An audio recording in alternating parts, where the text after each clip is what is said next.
Hello, this is Linda Keith, and I am following up on a webinar, 60-minute webinar on global cash flow of tax returns when you have multiple pass-through entities in the mix.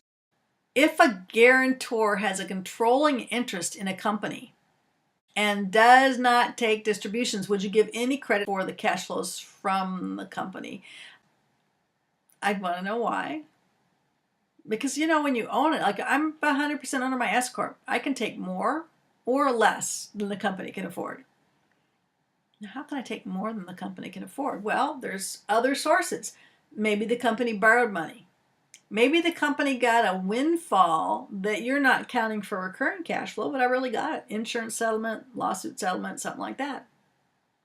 Now, if I wasn't 100% owner, maybe a different owner put money in. Maybe I sold off assets, or maybe I was just sitting on extra cash.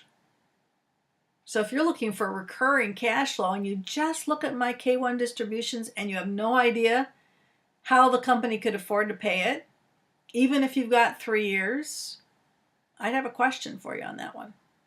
And in fact, one of the banks that actually failed during the recession, they were adamant that they use K1 calculations and they don't get the full returns, because they felt that those K1 cash flow calculations were the best indicator of cash flow available to owners. It's what they're taking. It's what they're taking. It's what I'm going to count on.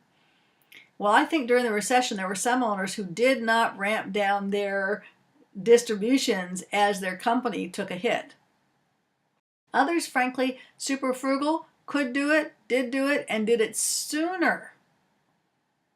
So let's say, for example, you're looking at a K1 from someone who is a high percentage owner, and in order to keep their company strong during the recession, in order not to lay off people, to maintain their marketing, those sorts of things, they reduced their distributions, and now that's what you're going to count when the company's improved, and they could have been taking more all along. It's a goofy problem, really, in trying to decide which is the best indicator of recurring cash flow, which is why guidelines don't always do it.